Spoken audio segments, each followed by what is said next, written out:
saben que dentro de las múltiples actividades que intentamos desarrollar a través del Departamento de Estudios Judaicos está la de periódicamente publicar un libro sobre algún tema que nos resulte de interés y que creamos que hace un aporte al conocimiento general que hay en la sociedad que necesita la sociedad uruguaya. Con la realización de actividades en torno al cincuentenario del juicio a Adolf Eichmann, unas conferencias que Gustavo brindó aquí, bueno, decidimos llevar de alguna manera, no las conferencias, pero sí el tema a una publicación para poner lo que ese tema significa y las repercusiones que ese tema tiene sobre la Shoah y sobre otras tantas cosas más también en general. Y bueno, decidimos llevarlo a un libro que es lo que estamos presentando hoy. No fue un desafío menor, no es porque va a ser ahora, ¿no? Comentar este libro y ahora van a ver por qué. Leyendo el libro me hizo acordar a una cosa que me pasó como editor cuando trabajaba en una revista. Era un tiempo en el que en Uruguay no había espectáculos de boxeo y alguien organizó una velada de boxeo en un gimnasio que está cerca de acá en Boulevard España, o que estaba. Y hace años que no había, y uno de los periodistas que trabajaba conmigo me dijo, ¿qué te parece si vamos y hacemos una crónica de quién va, cómo es, qué pasa, si hace tanto que no hay boxeo en Montevideo, puede ser interesante? A mí la verdad que el boxeo no me motiva mucho, pero era verdad, era un pequeño acontecimiento, así que le dije, bueno, andá y contá qué pasa. Cuando volvió el periodista escribió una crónica que era muy divertida y muy yo quedé muy contento cuando lo publiqué, porque lo que él contaba era que hubo varias peleas, que en la pelea más importante un boxeador era permanentemente alentado por lo que mi periodista decía que era el novio de él. Es decir, era una persona muy amanerada que decía, pegale, ¿no? Y finalmente ese boxeador ganó la pelea, ¿no? Entonces era una cosa muy divertida en la cual un boxeador homosexual era suficientemente corajudo para ponerse en un ring y todavía para tumbarlo al otro y ganar la pelea. La publicamos, ¿no? 4 o 5 días después vino el director del diario y me dijo, hay una persona que viene a protestar por una nota. Me dijo, es medio raro, tiene muchos anillos, tiene una cola como en el pelo y es muy amanerado. Y era el que alentaba al boxeador. No era el novio, era el padre adoptivo. ¿Por qué me acordé de esto? Leyendo el libro, que no tiene nada que ver, y espero no ser acusado de banalizador por contar esta historia, porque mi periodista había querido acomodar los hechos a la realidad que a él le gustaba. A él le hubiera gustado que hubiera un boxeador homosexual súper valiente que tirara al otro. Y posiblemente lo haya en algún rincón del mundo, o haya muchos en muchos lugares. Pero la pelea que él fue no era. Y él, para poder construir esa realidad, no le fue a preguntar al señor que alentaba, dígame usted, que lo alienta tanto, ¿qué es de este señor? Y le hubiera dicho, soy el padre, soy el papá, estoy muy contento con mi hijo. Entonces, para construir la realidad, omitió averiguarla, digamos, y la construyó. Después tuvimos que pedir perdón, ¿no? Y deconstruirla, digamos, ¿no? Este libro es un libro sobre hechos, digamos, sobre hechos como debimos hacer nuestra crónica. Son hechos muy importantes, son hechos sobre los que siempre volvemos y sobre los que siempre vamos a seguir volviendo, porque la pregunta de fondo, que es cómo pudo pasar esto, va a seguir vigente siempre, digamos, y nunca va a poder haber una respuesta definitiva. Es un libro muy valioso por varios motivos. Un motivo nomás sería porque es un libro que habla del Holocausto y permite conocerlo, digamos. Y en estos días, por lo menos para mí, resultó bastante patente lo poco que se sabe todavía, ¿no? Uno dice, bueno, otra vez sobre el Holocausto, pero mismo en los debates del Mundial, por ejemplo, de fútbol, a propósito de esto que pasó con los jugadores de Alemania en su festejo, yo he visto en las redes sociales comparar la polémica argentino-brasilera esas chanzas que se hacen con el Holocausto, por ejemplo. También la palabra genocidio se está usando mucho en el conflicto Israel-Gaza, Israel-Hamás. Entonces, falta mucho, hay mucho desconocimiento sobre esto, hay mucho por escribir, hay mucho por averiguar, y ya solo eso haría de este libro un libro muy valioso, pero hay más, ¿no? Es decir, el otro día, justamente hablando de lo poco que se sabe de lo poco que hay cosas que no se saben todavía, me interesé por un tema, encontré un recorte que yo mismo había recortado hace mucho tiempo, que era sobre cuando Tabaré Vázquez, creo que fue Tabaré Vázquez que visitó el Yad Vashem en Jerusalén. Él llevó como donación la partida de nacimiento, creo, de una uruguaya que murió en Auschwitz, creo que fue así. Exactamente, cuya hermana vive todavía en Montevideo, ¿no? Exactamente. El tema me interesó y entré a buscar, y así en una búsqueda rápida, sin dedicarle mucho tiempo, encontré 10 uruguayos o personas que vivían en Montevideo y por algún motivo estaban en Europa, que murieron en el Holocausto. No una, sino 10. Y no en una búsqueda exhaustiva, sino en una búsqueda que le dediqué yo, que es una tarde, vamos a decirle. Me quedé con esa espina, con las ganas de averiguar quiénes eran, qué pasó, en fin. Pero hay tanto por averiguar, tanto por decir todavía. Así que bueno, este libro en ese sentido es un aporte impresionante. El disparador del libro es el juicio Eichmann, ¿no? El máximo ejecutor de la solución final. Empieza con su secuestro en Argentina, su traslado a Israel, el juicio. Y ¿por qué es muy conocido? Bueno, todos estos factores hacen que sea un caso paradigmático. ¿Quién era él? El secuestro en Argentina. Pero sobre todo lo que ha hecho de un caso que sigue hasta hoy son la visión del juicio que dio Hannah Arendt, ¿no? Que inclusive ahora hemos visto en el cine una película muy recientemente. El libro tiene muchísima información, pero es difícil que cuando ustedes lo lean van a encontrar toneladas de información. Tiene casi 1000 notas al pie, con eso les digo. Es decir, es un libro que te abruma por momentos de la cantidad de información que tiene. Tiene mucho trabajo, que en ese caso te felicito. Algunas de esas notas al pie o algunos de esos temas que aparecen darían para un libro en sí mismo. Yo noté algunos. Hay algunos datos que son, no sé, no voy a decirlos todos porque no crean que con esto que estoy mostrando no es ni siquiera la punta del iceberg. Es decir, no les arruino el libro con estas cositas que voy a decir porque el libro tiene muchísima información. Yo no sabía que Eichmann murió gritando larga vida Austria, larga vida Alemania, larga vida Argentina. Nunca los voy a olvidar. Quedé casi de flash cuando leí esa declaración de Eichmann. Muchos datos, que Eichmann y Mengele tomaban café en un bar de la calle Lavalle, el 400, por ejemplo. Que Wiesenthal creía que Eichmann estaba en Alemania y no en Argentina. Está la historia que merecería un libro, y yo vi que hay entre las notas al pie, porque este libro tiene una cosa que es impresionante, que es como una especie de mapa. Si a uno le interesa el tema, tiene tantas notas al pie, tantos autores citados, que te sirve como una especie de mapa si uno quiere conocer más sobre este tema, digamos, ¿no? Nadie se va a arrepentir de tenerlo porque le va a permitir, y a mí en estos días que he estado con ese libro, me he sumergido en Internet a buscar autores que están citados y me interesó lo que dicen, a saber más de ellos, ¿no? Una de las historias que aparece ahí, que me parece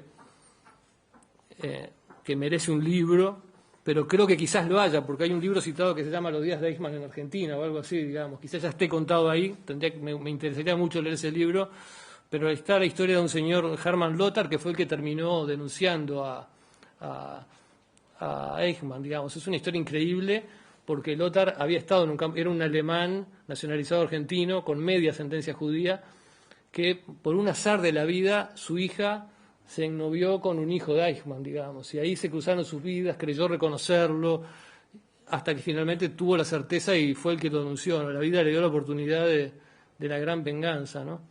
Y luego después reclamó la recompensa que había. Israel demoró muchos años en dársela, finalmente se la dio. En fin, hay toda una historia que está muy buena. Así como esa, hay muchísimo. La historia de los nazis cristianos, una especie de secta que intentó adaptar la Biblia al nazismo para poder decir que eran al mismo tiempo nazis y cristianos.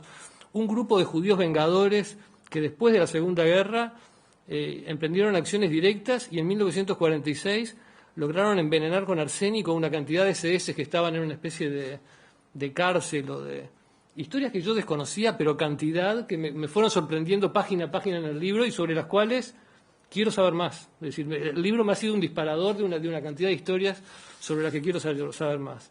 Ahora, esa información llena de contexto, digamos, no es información suelta, no son anécdotas, no es un libro que te abrume con pequeñas historias, no, es información muy bien contextualizada. Por ejemplo, un capítulo que impresiona mucho es el capítulo de la judeofobia en Europa y sobre todo en Alemania, digamos, ¿no? Hay documentos, citas, trabajos filosóficos mucho antes de los nazis, mucho antes de Hitler, que dicen cosas que si uno las lee solo creería que podrían haber sido escritas por los nazis, digamos, pero no, están escritas mucho tiempo antes, ¿no? Hay una que... Y la carta. Sí, es impresionante, sí. Que está en la página 32. Cada judío es una prueba de debilitamiento de nuestra vida nacional y del poco valor de lo que llamamos religión cristiana. Se necesita el duro corazón del cocodrilo para no compadecerse de los pobres alemanes explotados, y lo que es idéntico, para no odiar a los judíos. Alimañas a la que debe pisarse hasta matarlas. Con gusanos y bacilos uno no negocia, ni se los educa, se los extermina lo más rápida y cabalmente posible. Esto lo escribió un señor, Paul de Lagarde, que vivió entre 1827 y 1891, es decir, mucho antes de los nazis, digamos, ¿no? Así que es información, mucha información, pero muy bien contextualizada. Y ese capítulo sobre la judeofobia en Europa es un capítulo que te permite entender mucho de lo que a veces cuesta entender. ¿Cómo pudo pasar esto? No digo que el capítulo te lo explique todo, porque hay cosas que igual uno no le entran, pero ayuda mucho. Así que bueno, es un libro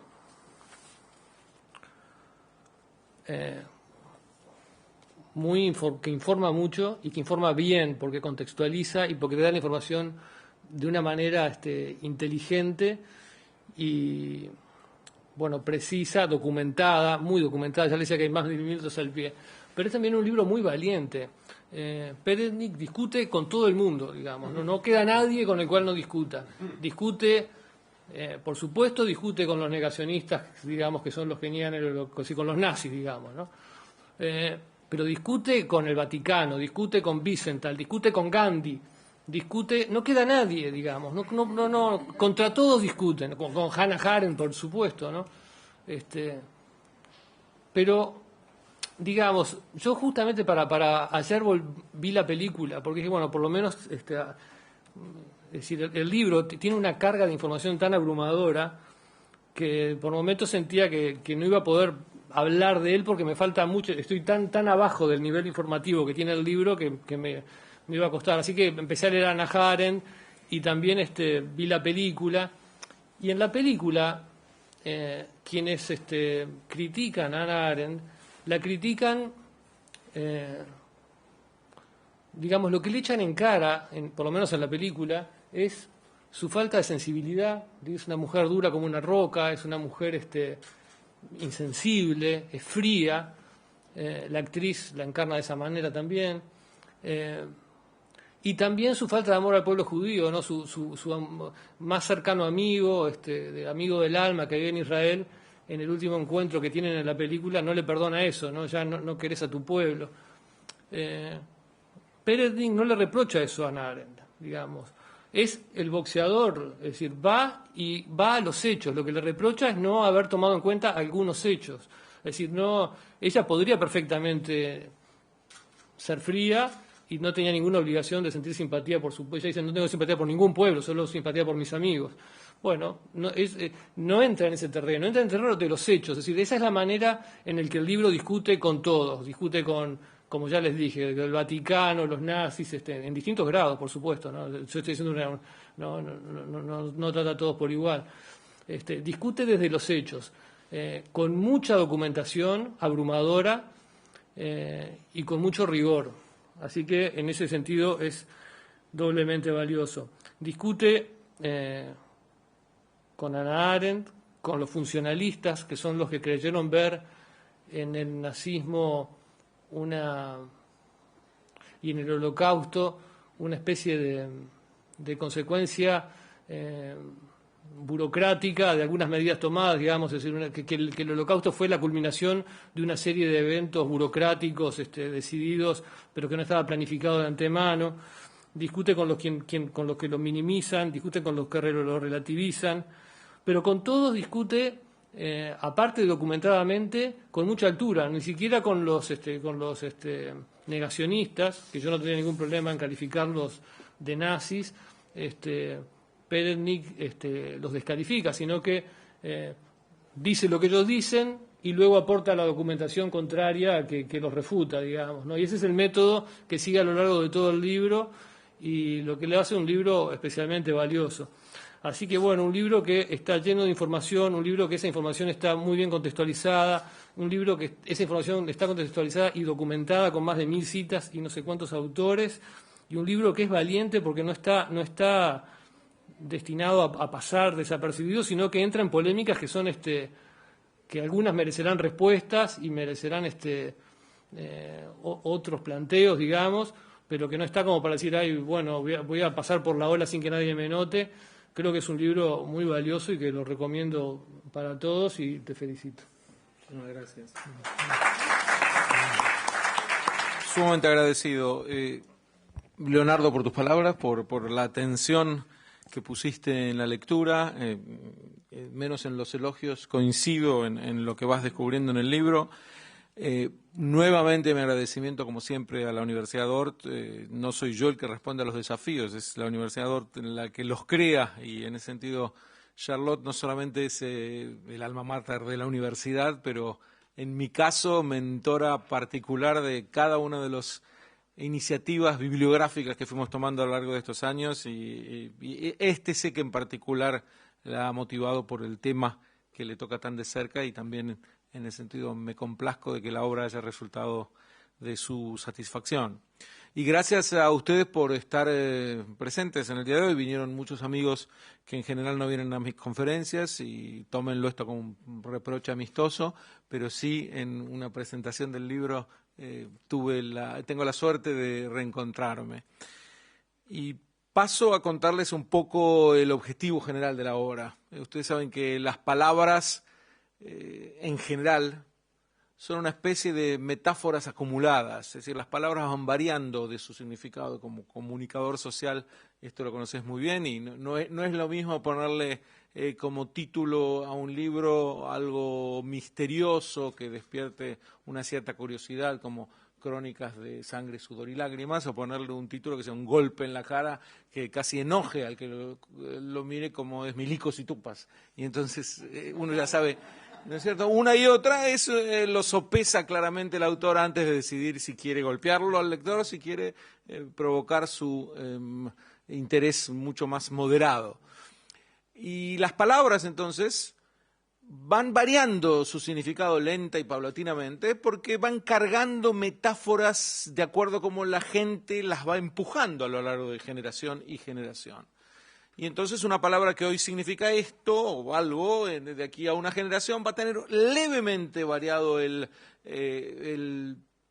la semántica, por el hecho de que han ocurrido eventos que aportaron algo a su contenido que despiertan asociaciones distintas.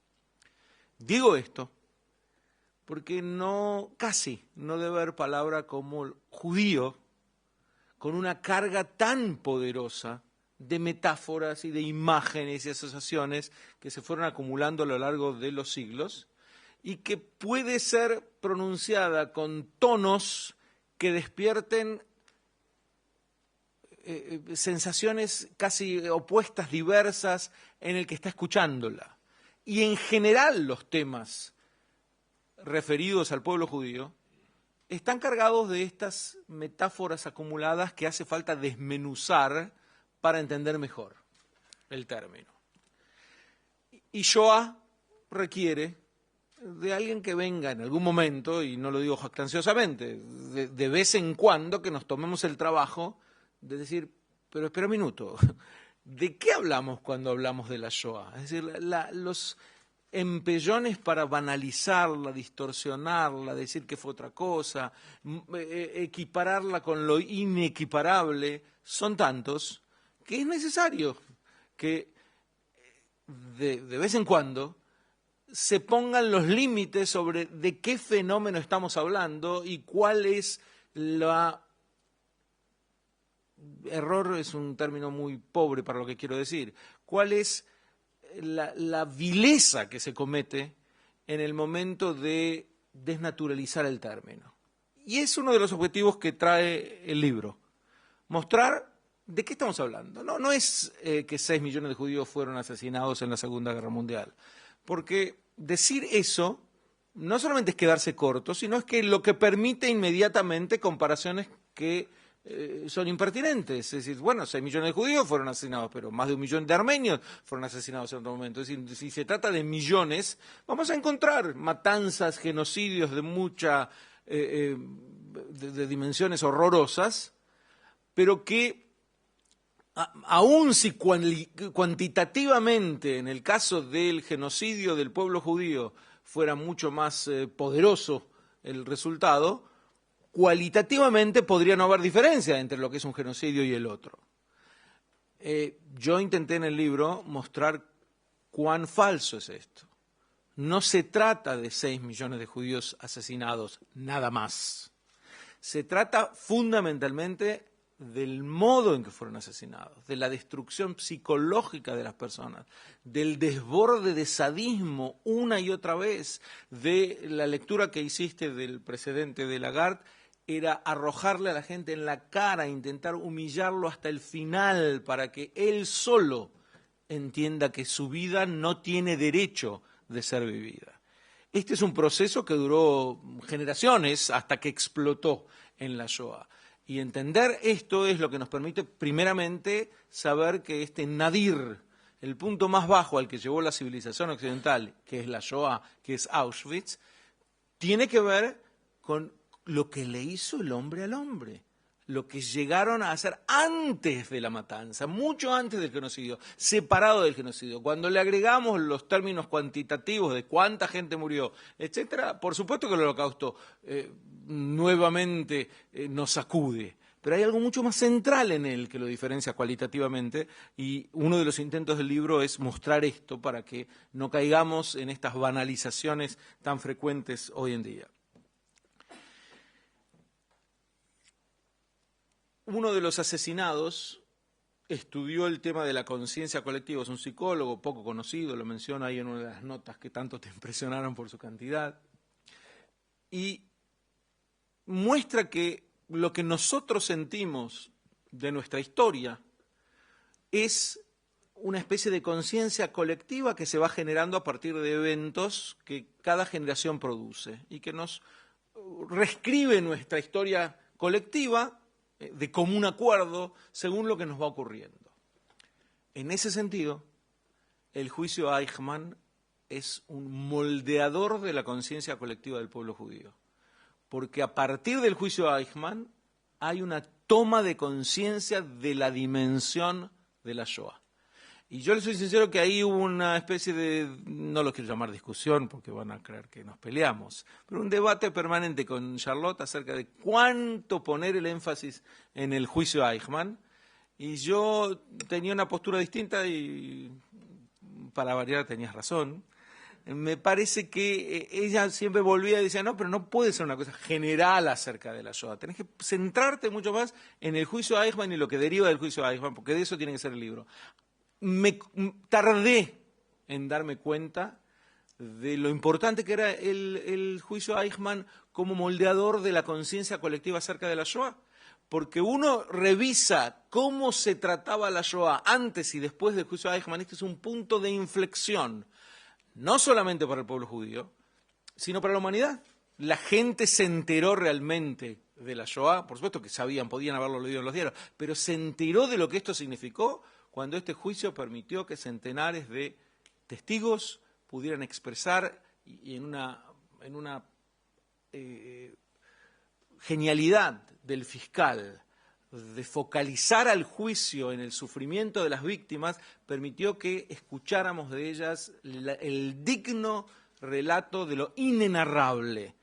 Y esto fue lo que cambió también al Estado de Israel, a la población judía del Estado de Israel, y por eso el primer capítulo se llama El Bar Mitzvah de Israel, porque a los 13 años de creado el Estado de Israel se produce este juicio que hace que el Estado de Israel madure históricamente. No es casual que es el Bar Mitzvah como el rito de pasaje. Y además se agrega que el juicio Eichmann fue el complemento indispensable de los juicios de Nuremberg, porque los nazis fueron juzgados en los juicios de Nuremberg, pero la Shoah no ocupó ningún lugar en ellos. Es como que había una insensibilidad frente al hecho de que los que morían en los campos, por supuesto que murieron muchos no judíos en los campos, pero el enemigo declarado, aquel que tenía que ser destruido, como les decía antes, psicológicamente, aquel que era comparado con las peores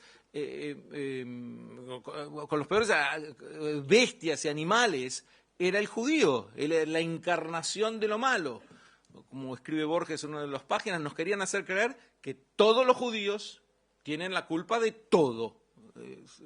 Pocas cosas para tratar de difundir. En ese sentido,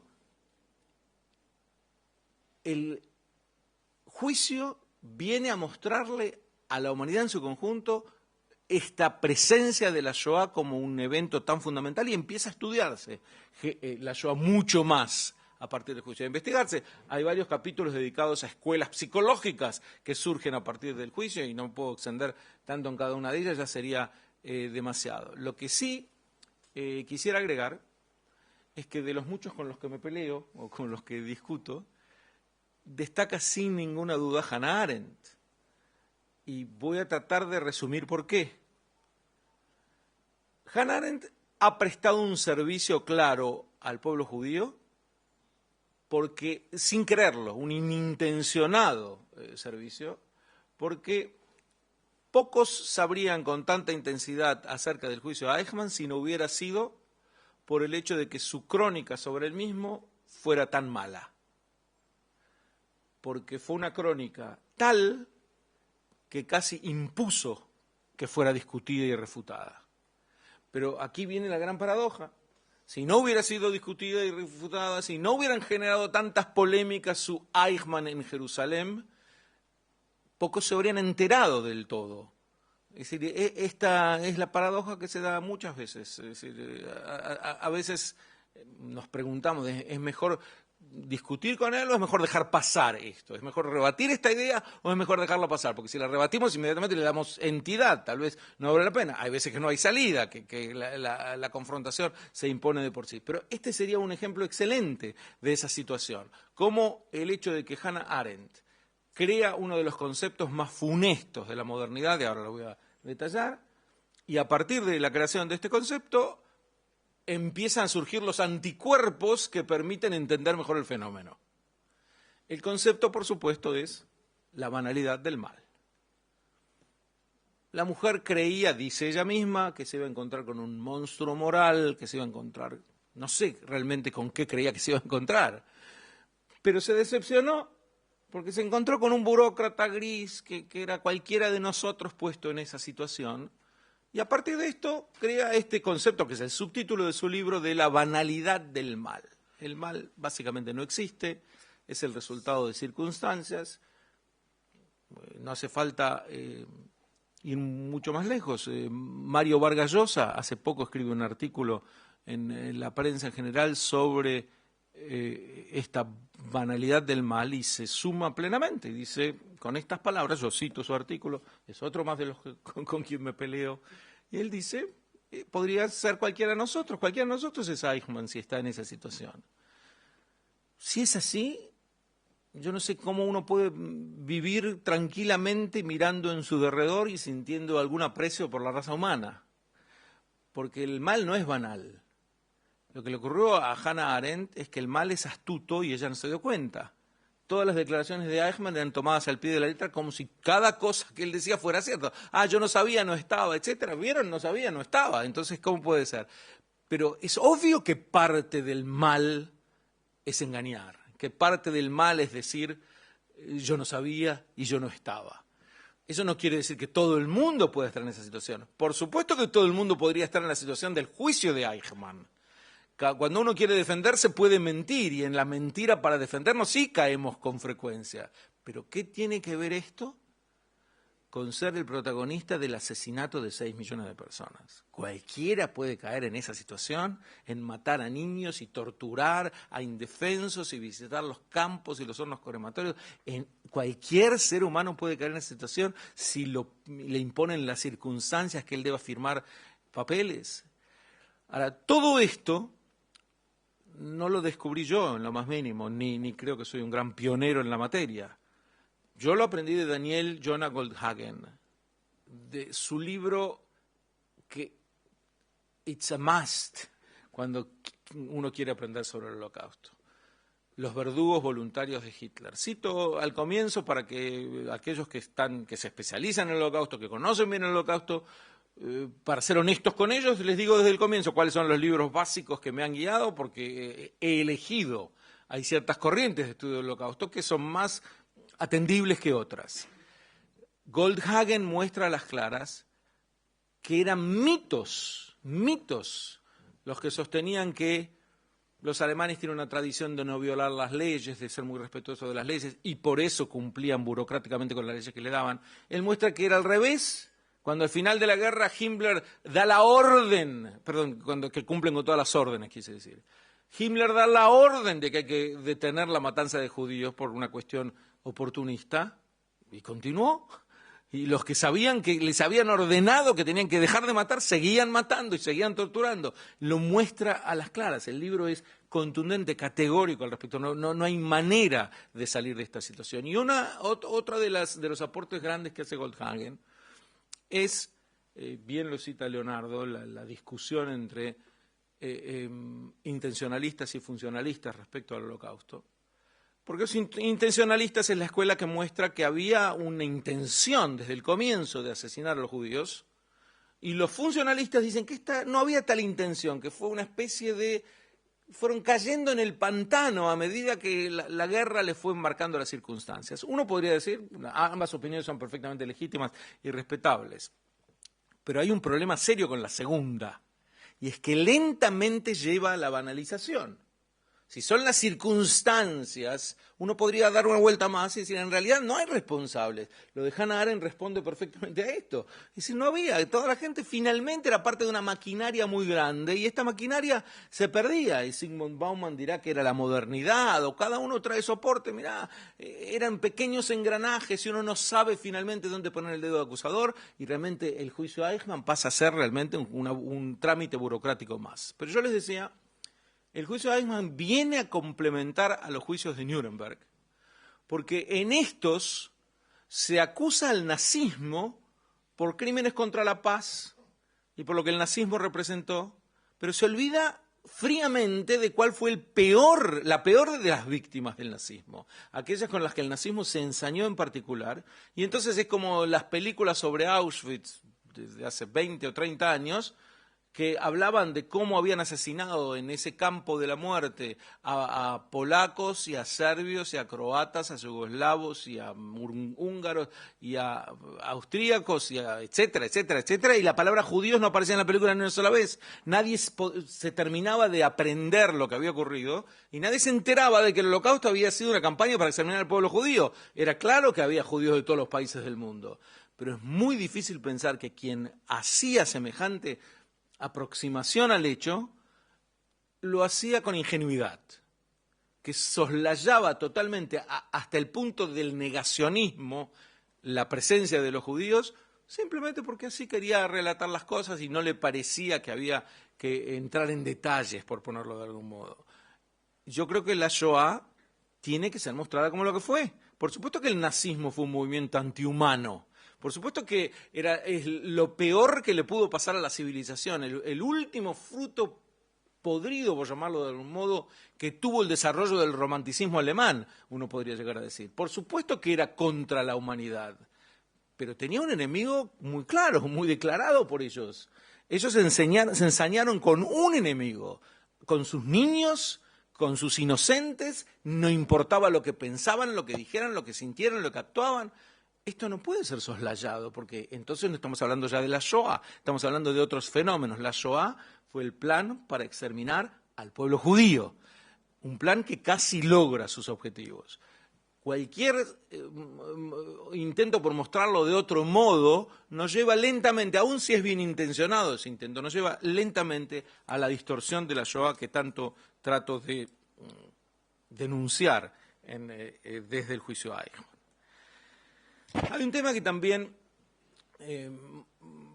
aquí sí me parece que hay un aporte un poco, digamos, un poco más original.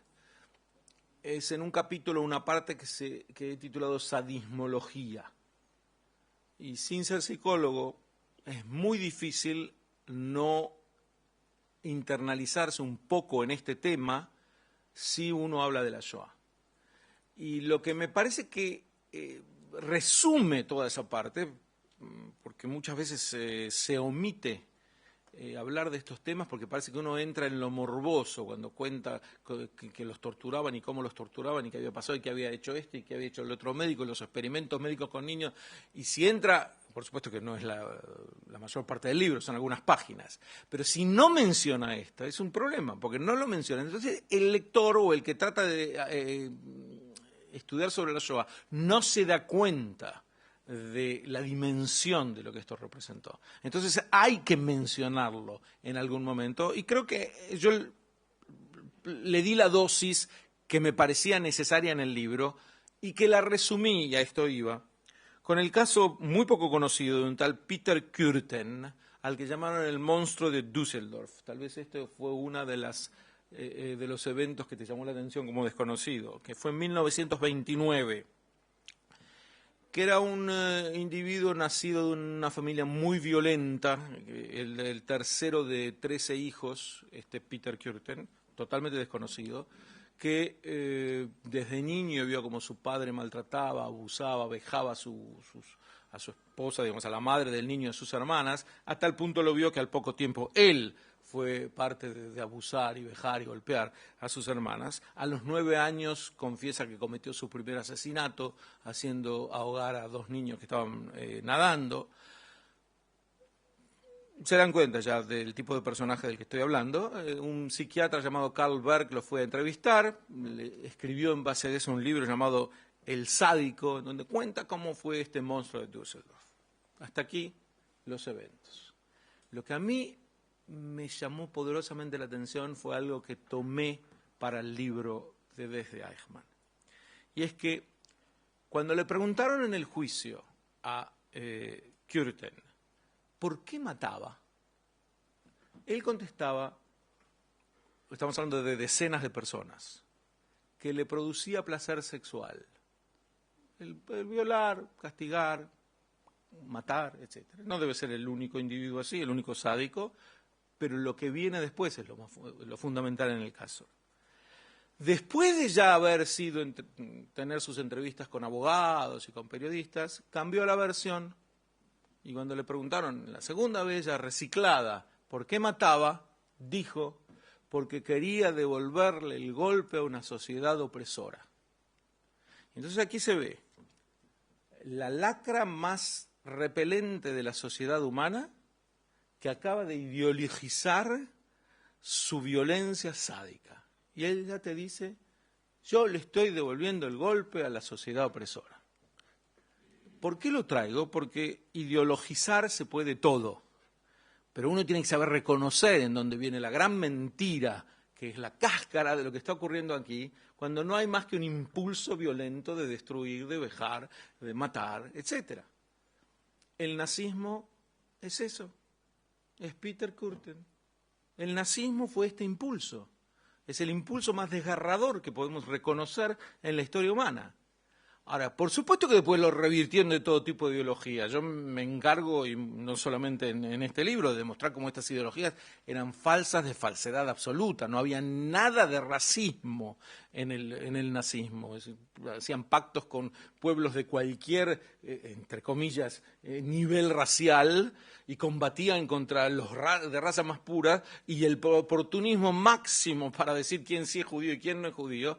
Todo esto era una cáscara con la que intentaban vender lo básico, que era este deseo permanente de esta gente y de esta morralla humana que lo seguía, de violentar, de perturbar, de destruir. Hay varios historiadores que cito al respecto. El nazismo fue eso, al comienzo y al final. En el medio, cuando tuvo alguna de sus victorias máximas, ahí trató de ser un poco más racional, y es lo que nos confunde a veces, porque ahí vienen figuras, uno no puede creer que hubo premios Nobel que fueron nazis, uno no puede creer que Heidegger se sumó al nazismo y que nunca se arrepintió, verdaderamente nunca pidió perdón por haberlo hecho. Hay lumbreras que eran nazis que uno los desconcierta, porque hubo un momento, una etapa que les permitió, digamos, sumarse a ciertos toques de racionalidad que hubo en algún momento. Pero básicamente esta gente no era más que Peter Kürten. Y por eso me quise detener en particular en un capítulo, me pareció en algún momento excesivo, no sé qué dirás, que me detengo demasiado en la biografía de Hitler, ¿o no? No, bueno, este examen lo pasé. ¿Vos también pensás que no? El tema es que me detengo tal vez demasiado, no ocupa tantos capítulos, pero uno dirá, ¿para qué? Es decir, ¿qué tiene que ver el detenerse dónde estuvo y qué le pasó en Viena? Porque vemos el desarrollo de una personalidad cuasi diabólica, que era básicamente un malandra. Es decir, esto es lo que desconcierta. Estamos hablando de un individuo que no tenía ninguna educación, que había fracasado hasta en su escuela secundaria y desertó de los estudios, que cada paso que quiso dar era una mayor frustración que le mostraba a él cuánto su genio no era reconocido por la sociedad porque no pegaba una en nada, que cuando estuvo en Viena vivía en las plazas vendiendo un dibujo que podía hacer con otro malandra con el que se pelearon por unas monedas. Uno lee esta biografía y dice, pero lo que no podemos entender, cómo el pueblo de los más grandes poetas, filósofos y músicos cayó en las garras de un malandra que sin ninguna preparación. Por eso me pareció que mostrar esto, digamos, las partes biográficas menos conocidas tal vez de Hitler, iba a llevar a entender que él lo que pudo hacer como nadie, este océano de odio que portaba este individuo, era despertar los sentimientos más morbosos de la población. Y aquellos que sintieron que podían canalizar su morbosidad, vieron en él el gran líder, aquel que podía, con el que se podía hacer de todo lo malo imaginable, legal, aceptado, lo que transformaba al sadismo en algo legítimo. En eso tuvo su gran éxito, y para eso no hacía falta gran preparación, y por eso se justifica con una biografía tan deleznable. Hay dos o tres temas más que me gustaría compartir con ustedes y que vienen en el libro. Uno es lo que yo llamo el síndrome de Paty-Duclam, y esto se refiere a que Paty-Duclam fue el que inventó el caso Dreyfus, el que fabricó el caso Dreyfus, y su hijo fue el que colaboró con la Francia de Vichy para mandar a los judíos a los campos de la muerte en la Francia ocupada. Y lo llamo síndrome de Paty-Duclam, ¿por qué? Porque, claro, como el padre nunca pagó por sus crímenes, su hijo sigue la línea. Es muy difícil pensar, aunque esto sea políticamente incorrecto, tuvimos con David una pequeña diferencia al respecto, que los hijos de Eichmann o que los nietos de Eichmann de hoy no sigan creyendo que su padre o que su abuelo o que su ancestro tenía alguna validez, porque ellos tienen toda la libertad para seguir expresándose como nadie. No hay nada en esto que les muestre, que no hay nada en la sociedad en la que viven que los haga avergonzarse de portar el apellido. Y ahí lo que hago es citar muchos casos en donde aquellos que fueron los hijos de los nazis decidieron realmente purgar por los crímenes, o cambiándose el apellido, o haciendo obras de reparación a los judíos, etcétera, y aquellos casos en donde no hicieron absolutamente nada y que siguen en la misma línea y que no había nada en la Alemania de hoy que los hiciera sentir castigados. Y este es el otro tema que también menciono, y es al que llamo hora cero no fue.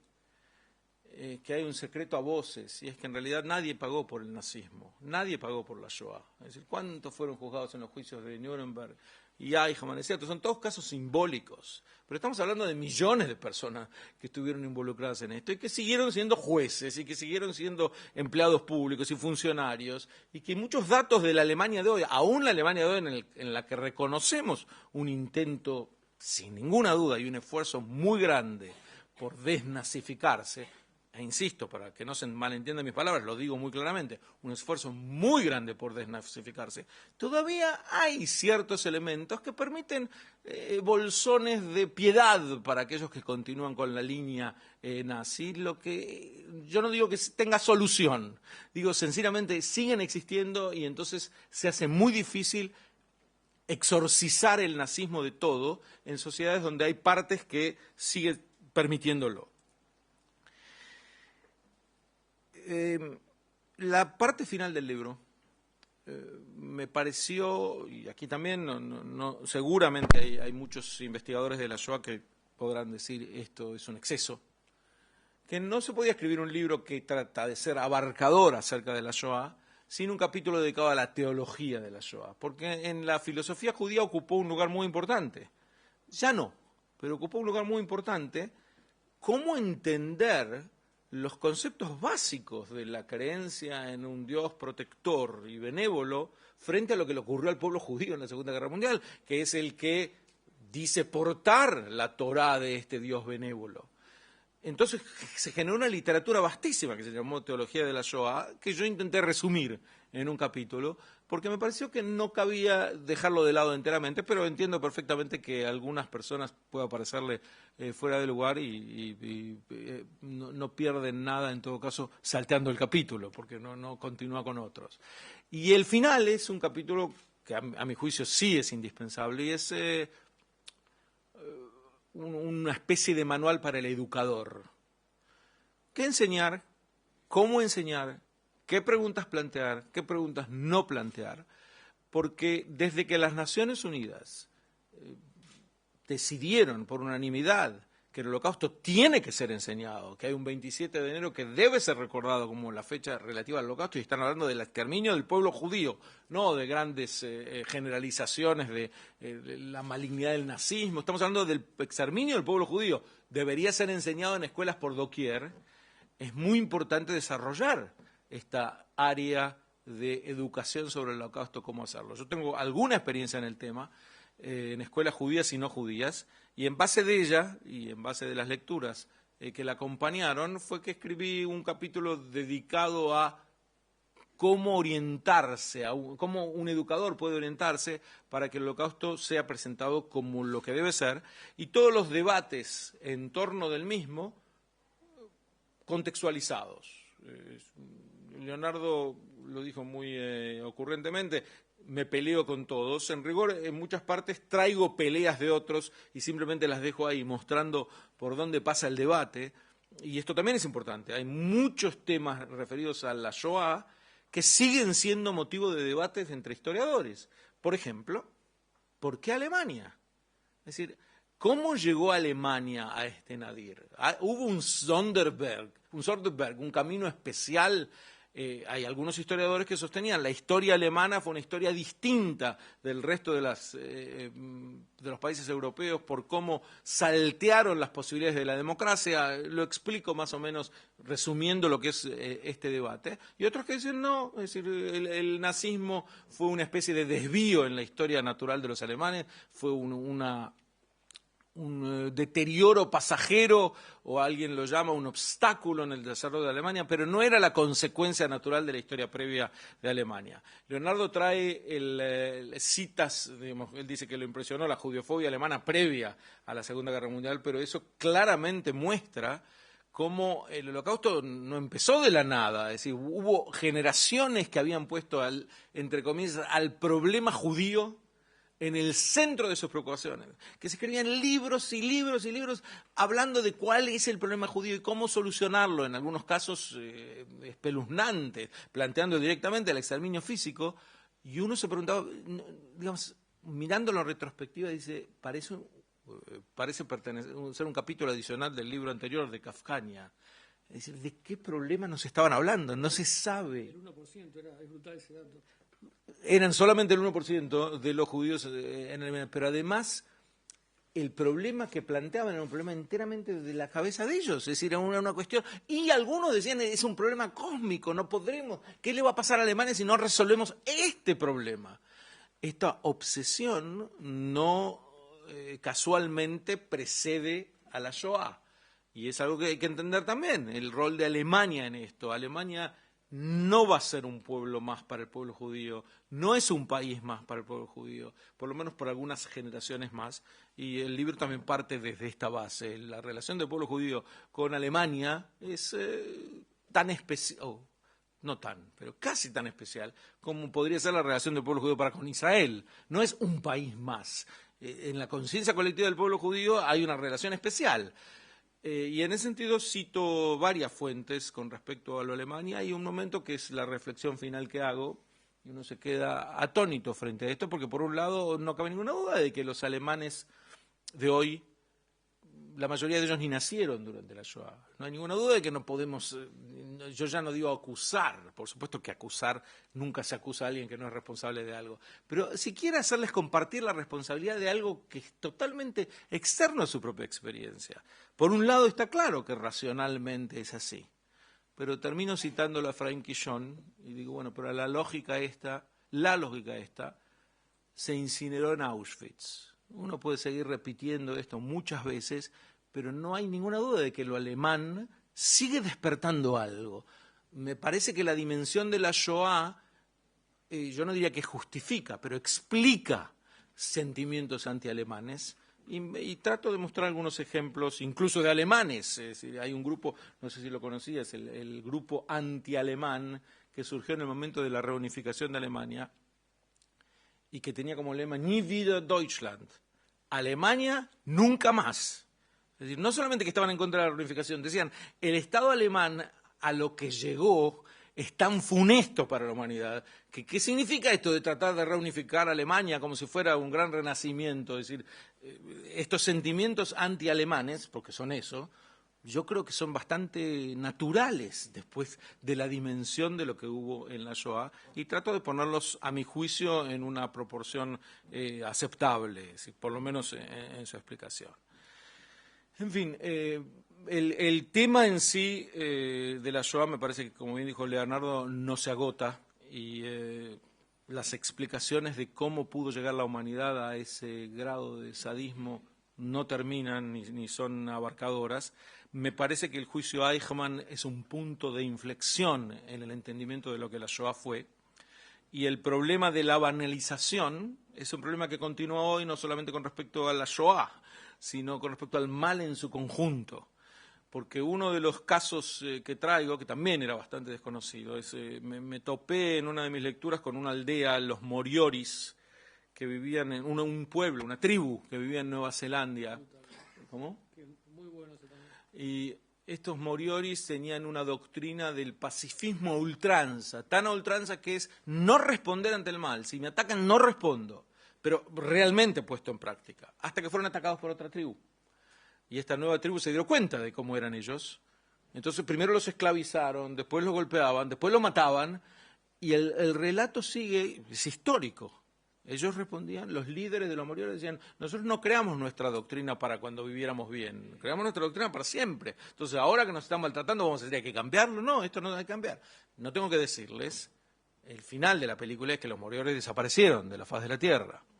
Y yo lo planteo como ejemplo de, hay momentos que uno siente que la civilización occidental actúa un poco Moriori, no tiene las fuerzas para defenderse del mal. Y una de las formas de debilitar esas fuerzas es precisamente relativizarlo. Y bueno, si eran burócratas, y no, es decir, uno no tiene la misma fuerza para combatir burócratas equivocados que para combatir a sádicos violentos. No pone los mismos esfuerzos en uno o en otro.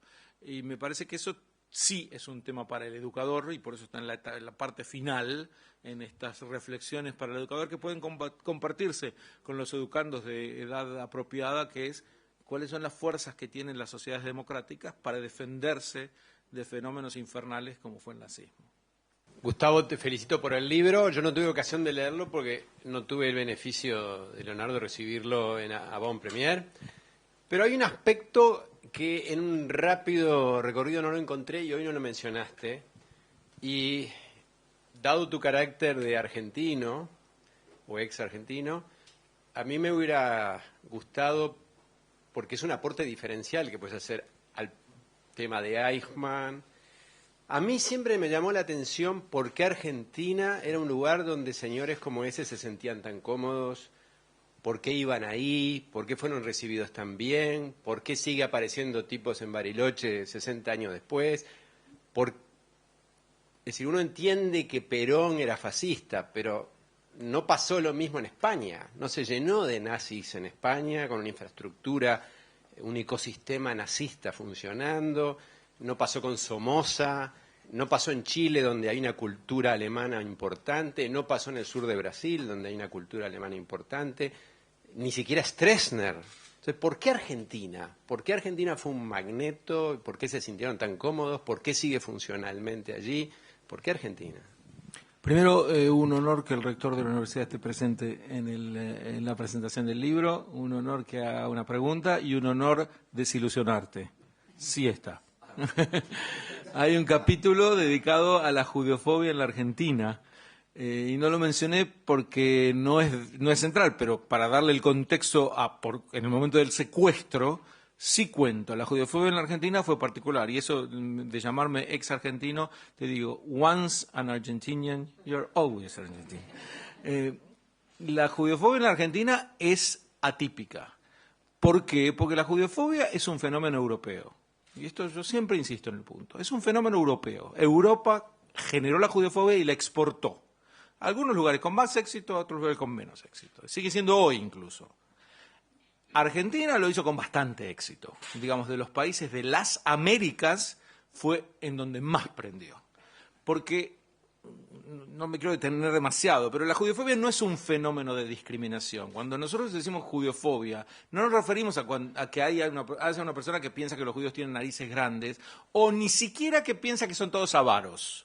Porque si piensa que son todos avaros, es paralelo a pensar que los negros son sucios, o que los indios son indolentes, o cualquier otro, que los españoles son tontos. Todos estos prejuicios de tan mal gusto como son, no llegan al nivel de lo que es la verdadera judeofobia, que no es un fenómeno de discriminación, es un fenómeno de demonización. No es lo mismo pensar que alguien es avaro o tiene nariz grande que pensar que mató a Dios, que domina el mundo, que quiere dominar el mundo, que bebe sangre de niños. Todo esto hace frente al objeto del odio una figura totalmente distinta que en el primer caso. En la Argentina, esta judeofobia prendió. No la anterior, que prendió en distintos lugares, pero esta en particular, que es la más grave, sí prendió. ¿Por qué? Hay una historia argentina de europeísmo, y ese europeísmo importó de inmediato esta corriente funesta también al país, que después se fue desarrollando. El líder que vos mencionás también lo llevó a la práctica trayendo muchos nazis. Por lo tanto, diría, es difícil decir por qué. Digamos, es difícil resumir por qué. Diría que la historia argentina va mostrando distintas etapas en donde primero el europeísmo hace que importen la France Juive de Edouard Drummond inmediatamente viene a la Argentina, y la primera novela que sale publicada en el Diario de la Nación, que es La Bolsa de Julián Martel, es una copia casi de La France Juive de Drummond, es decir, que traen directamente de Francia lo peor y después van montándose cada uno de ellos. Cuento algunos casos de algunos oficiales, funcionarios de muy alto rango en la Argentina, que llegaron a ser judeófobos duros y parejos, y creo que el tema está abarcado. Haces bien en mencionarlo. No me parece central en cuanto al libro y no ocupa un lugar central, pero en el momento del relato del juicio a Eichmann me detengo en eso. Bueno, como argentino me tocó justamente vivir la época de Eichmann, en la época de que gobernaba Arturo Frondizi. El 25 de mayo de 1960 Argentina celebraba el sesquicentenario.